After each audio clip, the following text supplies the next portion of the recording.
What up guys, it's Adrian from YouMotorcycle. In today's video, we're going to be kind of messing around with this beautiful, I believe it's a 1970s Honda CL350 Cafe Racer. It looks like someone's done a pretty good job going over this bike top to bottom.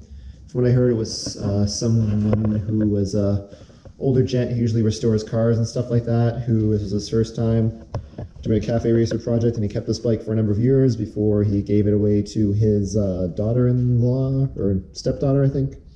So we're gonna do some pretty basic stuff. There's just a lot of loose ends that just need to be tightened up. This bike's been parked for, let's see. Sticker says 2016. So the bike's been parked for about 4 years now at least.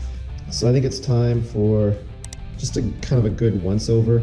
Right now, I did try and kick it. It kind of wants to start, but not really. So we're probably gonna drain the carbs, take all the old gas out. This video is not gonna be a how-to. This video is gonna be more of just me strapping the camera to my chest, and you guys can follow along and see what I'm trying to do. Basically, I just brought this bike home. We're gonna check out the tires. Yeah, it's missing a fender.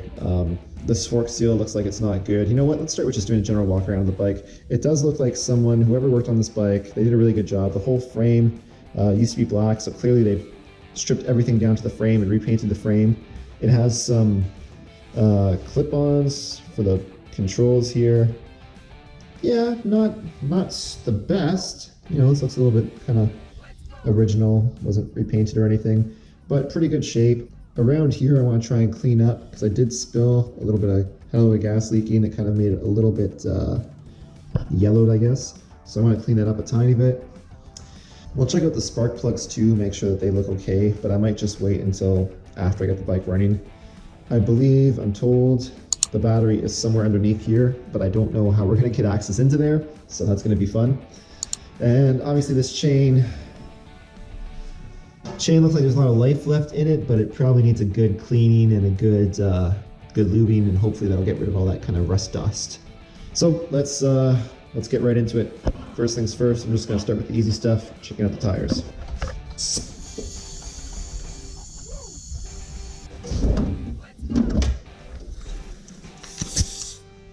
So I'm just using a cheap Harbor Freight air compressor.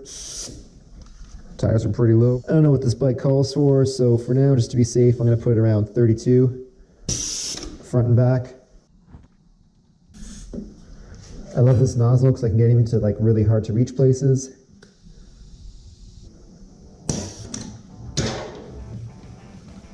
While I'm here, I'm also checking out the tires for any kind of hairline fractures. Everything looks okay.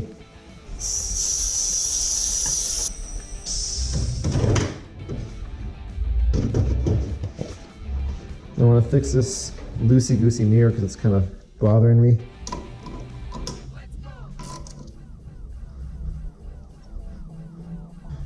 Now this is kind of wobbly over here, so I'm going to tighten that up.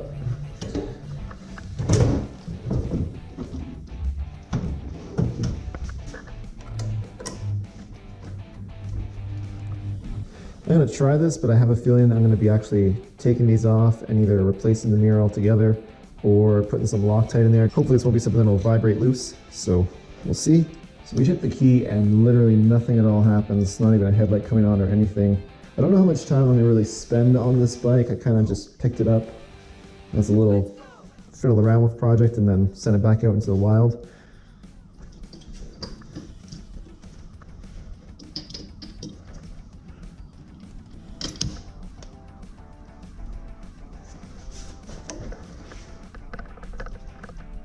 Jesus. I can tell you that spark plug was in there entirely too tight.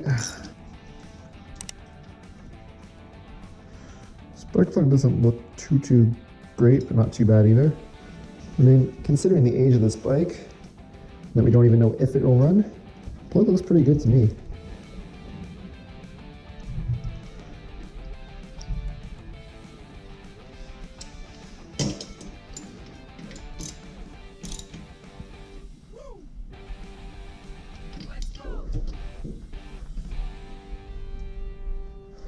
Now, one thing I really want to do is drain these carbs and get the old gas out of the tank. But before we do that, I want to try and figure out how to get to the battery.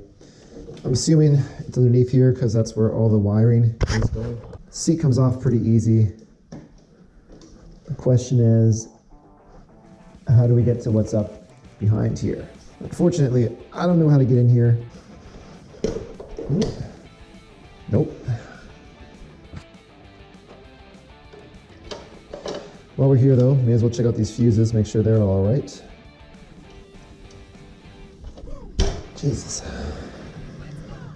Yep, this one's good. Another little fuse over here.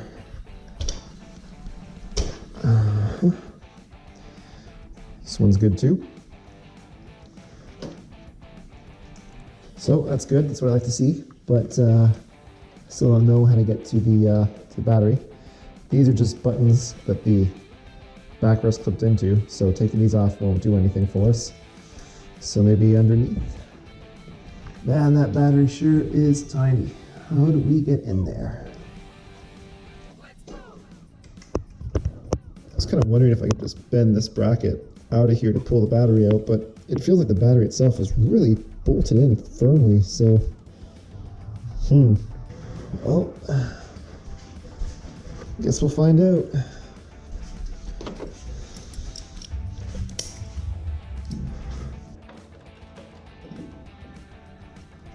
Uh-oh. Nut came out. I don't know where the hell the bolt went.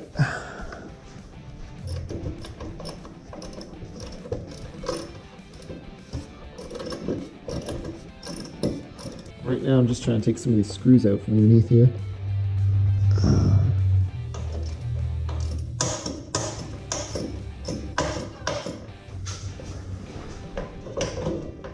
Oh. Aha! All right. Okay. Oh, there's the other screw there. Okay. Wow, that is a tiny battery.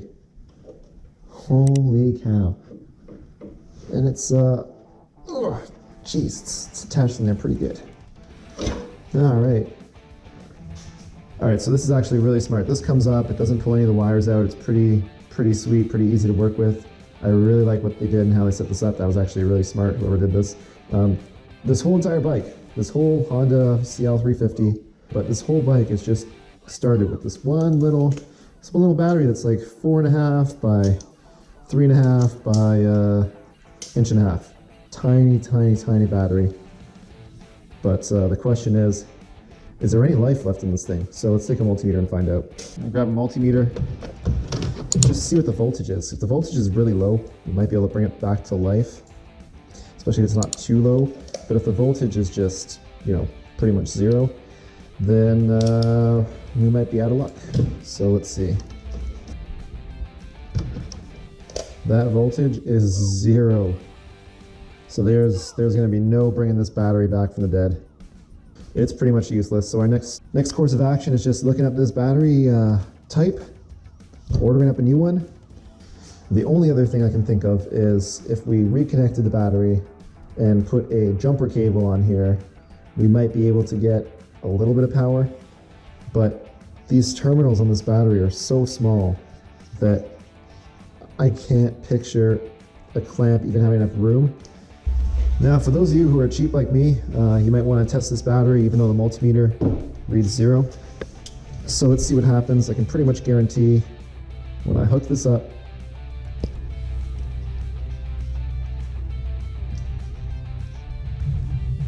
yeah, my battery charger is not even registering this. So that's going to be a no-go, and we're going to have to order up a new BT4B-BS. Well, unfortunately, that's really it for today's video. I was really hoping that I could kind of at least get a booster pack to the battery and get the bike to fire up, and so it's not what we got.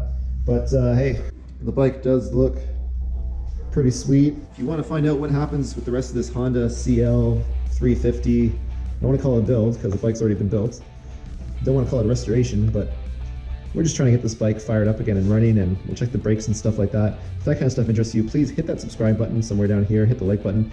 Anyway, as always guys, thank you so much for watching. My name is Adrian from YouMotorcycle. If you have any questions, please leave them down in the comments section down below. Always love to hear from you guys. And we'll get it running sooner or later. All right? Peace.